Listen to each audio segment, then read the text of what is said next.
প্রিয় সাংবাদিক বন্ধুগণ, বাংলাদেশে ভয়ের সংস্কৃতি চালু করেছে ভোট ডাকাত মাফিয়া সরকার। কথা বলতে ভয় পাচ্ছে অনেকেই।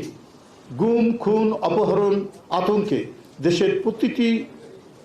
দেশের গণতন্ত্রকামী প্রতিটি নাগরিক স্বীকার করতেই হবে শেখ হাসিনার অনেক গুম, দুর্নীতি, মিথ্যাচার, বাচালতা দুর্নীতি, মিথ্যাচার, বাচালতা, টাকা পাচার, গুম, অপহরণ আর মানুষ খুন। এই গুণের কারণেই বিনা ভোটের প্রধানমন্ত্রী শেখ হাসিনা বছরের পর বছর ধরে বন্দুকের জোরে রাষ্ট্র ক্ষমতা কুক্ষিগত করে রাখতে সমর্থ হয়েছেন। তার র্যাব, পুলিশ অনেক ক্ষেত্রেই কন্ট্রাক্ট কিলিং চালিয়ে যাচ্ছে। গণমাধ্যম দেখছি আওয়ামী লীগের সাধারণ সম্পাদক ওবায়দুল কাদের সাহেব বিএনপির কাছে তালিকা চেয়ে তার স্বরে চিৎকার করেছেন।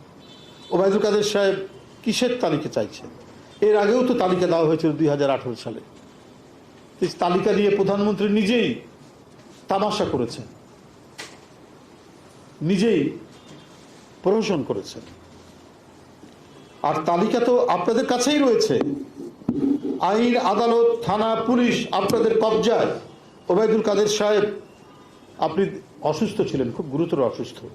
আমার মনে হয় এই কারণে আপনার স্নায়ু শিথিল হয়ে গেছে, মস্তিষ্ক অলস হয়ে গেছে ও হৃদয় দুর্বল হয়ে গেছে, এবং এই কারণেই বেশি বেশি আপনি অবান্তর কথা বলছেন। শেখ হাসিনার বিনা ভোটের সরকার অসংখ্য মানুষকে গুম, খুন, অপহরণ করেছে। এদের মধ্যে জাতিসংঘ গুমের একটি তালিকা দিয়েছিল। আজ পর্যন্ত বিনা ভোটের সরকার, ডামি সরকার, এর কোনো জবাব দিতে পারেনি।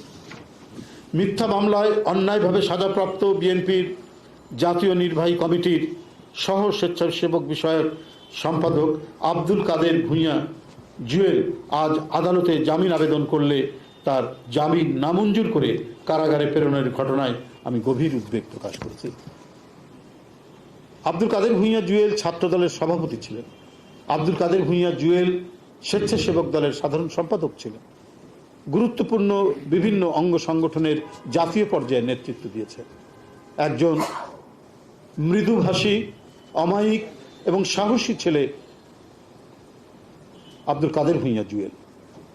তার সাহস অন্যায়ের বিরুদ্ধে, অবিচারের বিরুদ্ধে, অত্যাচারের বিরুদ্ধে, এবং এই কারণেই টার্গেট করে করে আজকে এদেরকে জেলে নেওয়া হচ্ছে।